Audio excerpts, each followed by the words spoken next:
ಎಲ್ಲರಿಗೂ ನಮಸ್ಕಾರ. History IQ ಚಾನಲ್ಗೆ ಸುಸ್ವಾಗತ. ಇಂದಿನ ತರಗತಿಯಲ್ಲಿ literary sources of Mughal period part 3ನಲ್ಲಿ ಅಕ್ಬರ್ ಕಾಲದ ಸಾಹಿತ್ಯಾಧಾರಗಳ ಬಗ್ಗೆ ಅಧ್ಯಯನ ಮಾಡೋಣ. ಫ್ರೆಂಡ್ಸ್, ಈ ಸಾಹಿತ್ಯಾಧಾರಗಳ ಬಗ್ಗೆ ಡೀಟೇಲ್ ಸ್ಟಡಿ ಮಾಡಲಿಕ್ಕೆ ರೀಸನ್ ಇಷ್ಟೇನೆ.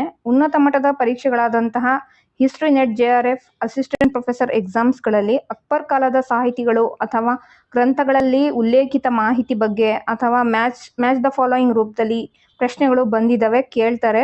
ಹಾಗಾಗಿ very important session, don't miss it. Then please subscribe my channel. Literary sources of Akbar's period, ಇದರಲ್ಲಿ ಪರ್ಷಿಯನ್ ಸಾಹಿತ್ಯಾಧಾರಗಳ ಬಗ್ಗೆ ಮೊದಲಿಗೆ ಅಧ್ಯಯನ ಮಾಡೋಣ. ಮೊದಲಿಗೆ Humayun Nama. This is very important literary source. ರಚನೆ ಗುಲ್ಬದನ್ ಬೇಗಂ. ಪರ್ಷಿಯನ್ ಭಾಷೆಯಲ್ಲಿ ಇದನ್ನು ರಚಿಸಿದ್ದಾಳೆ. 2 ಭಾಗಗಳಿವೆ ಈ ಒಂದು ಕೃತಿಯಲ್ಲಿ. ಮೊದಲನೇ ಭಾಗದಲ್ಲಿ ಬಾಬರ್ನ ಇತಿಹಾಸ ಇದೆ, ಎರಡನೇ ಭಾಗದಲ್ಲಿ ಹುಮಾಯೂನ್ನ ಚರಿತ್ರೆ ಇದೆ. ಮೆನ್ಷನ್ ಮುಘಲ್ಸ್ ಫಾರಿನ್ ಪಾಲಿಸಿ, ಮೊಘಲರ ವಿದೇಶಾಂಗ ನೀತಿ, ಫ್ಯಾಮಿಲಿ ಡಿಸ್ಪ್ಯೂಟ್ಸ್, ಕೌಟುಂಬಿಕ ಕಲಹಗಳು ಮತ್ತು ಸ್ಟೇಟಸ್ ಆಫ್ ಮುಘಲ್ ವುಮೆನ್. ಈ ಎಲ್ಲ ಮಾಹಿತಿಯನ್ನು ಈ ಕೃತಿ ಒಳಗೊಂಡಿದೆ ಫ್ರೆಂಡ್ಸ್.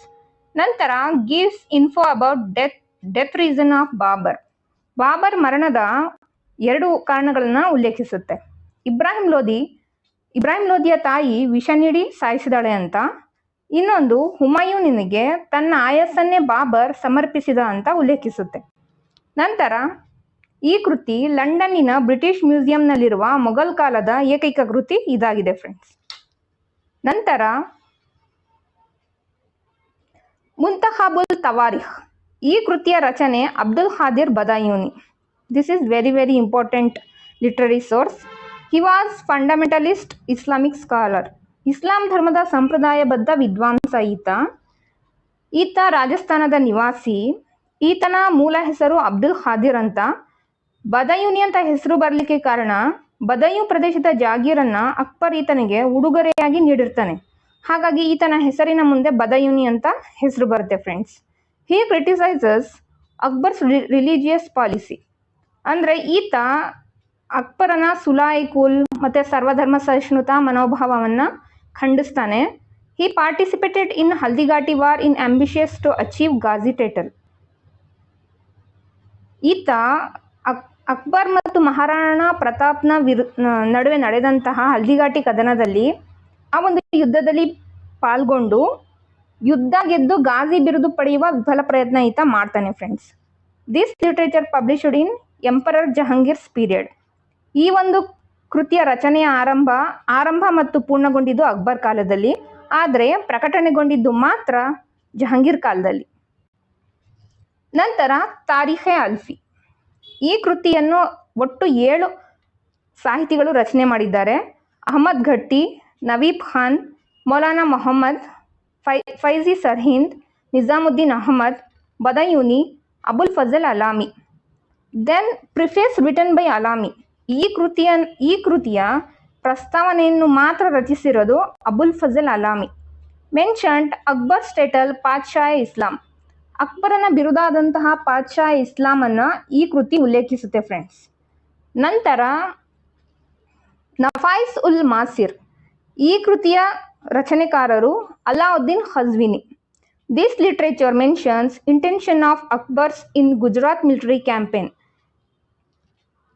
ಈ ಕೃತಿ ಅಕ್ಬರನ ಗುಜರಾತ್ ಸೈನಿಕ ಅಭಿಯಾನದ ಉದ್ದೇಶವನ್ನು ಕುರಿತು ವಿವರಣೆಯನ್ನು ನೀಡುತ್ತೆ. It also mentions Bharmal's title Motiul Islam which is awarded by Akbar. Akbar ಭಾರಮಲನಿಗೆ ನೀಡಿದಂತಹ ಮೋತಿಯುಲ್ ಇಸ್ಲಾಂ ಎಂಬ ಬಿರುದನ್ನು ಸಹ ಉಲ್ಲೇಖಿಸುತ್ತೆ.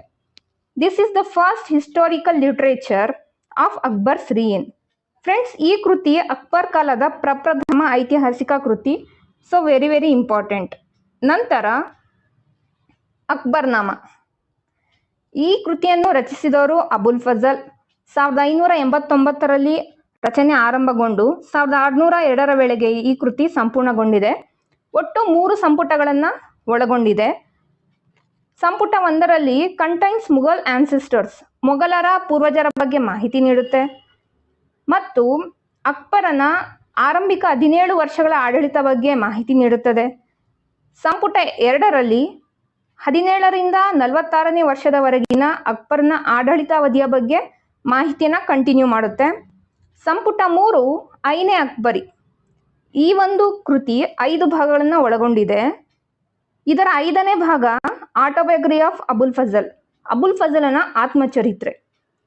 ಅಕ್ಬರ್ನಾಮಾದ ಇಂಗ್ಲಿಷ್ ಟ್ರಾನ್ಸ್ಲೇಷನ್ ಮಾಡಿರುವಂತಹ ಇತಿಹಾಸ ತಜ್ಞರು AS ಬೆವರಿಜ್. ನಂತರ 5ನೇ ಅಕ್ಬರಿ ಗ್ರಂಥವನ್ನು ಇಂಗ್ಲಿಷ್ ಟ್ರಾನ್ಸ್ಲೇಷನ್ ಮಾಡಿರೋರು ಹೆನ್ರಿ ಬ್ಲಾಕ್ಮೆನ್ ಮತ್ತು HS ಜೆರಿಕ್. ಇತರೆ ಪರ್ಷಿಯನ್ ಸಾಹಿತ್ಯಾಧಾರಗಳನ್ನ ನೋಡೋದಾದರೆ Tabaqat-e Akbari by Nizamuddin Ahmad, Tarikh-e Akbar by Arif Khandari, Tarikh-e Humayun Akbar by Bayazid Bayat. Friends, ಈ ಕೃತಿ ವೆರಿ ವೆರಿ ಇಂಪಾರ್ಟೆಂಟ್. ಯಾಕಂದರೆ ಅಕ್ಬರ್ ಜೀವನದ ಪ್ರಪ್ರಥಮ ಜೀವನ ಚರಿತ್ರೆ ಈ ಕೃತಿಯಾಗಿದೆ. ತನ್ಕಿಯಾತೆ ಅಕ್ಬರ್ನಾಮ ಬೈ ಇನಾಯತುಲ್ಲಾ, ಅಕ್ಬರುಲ್ ಅಖ್ರಾರ್ ಬೈ ಅಬ್ದುಲ್ ಹಕ್ ದೆಹಲ್ವಿ, ತಾರೀಖೆ ಖಾನ್ದಾನೆ ತೈಮೂರಿಯಾ ಇದು ಅನಾಮಧೇಯ ಕೃತಿ. ಫ್ರೆಂಡ್ಸ್, ಇಷ್ಟು ಇಂದಿನ ತರಗತಿಯಲ್ಲಿ ಅಧ್ಯಯನ ಮಾಡಿದ್ದೀವಿ. ಮುಂದಿನ ತರಗತಿಯಲ್ಲಿ ಅಕ್ಬರ್ ಕಾಲದ ಸಂಸ್ಕೃತ ಮತ್ತು ಹಿಂದಿ ಸಾಹಿತ್ಯಾಧಾರಗಳ ಬಗ್ಗೆ ಅಧ್ಯಯನ ಮಾಡೋಣ. Thanking to all. Please like, share and subscribe ಮಾಡಿಕೊಂಡು ನೋಟಿಫೈ ಆಗಿರಿ ಫ್ರೆಂಡ್ಸ್. ಧನ್ಯವಾದಗಳು.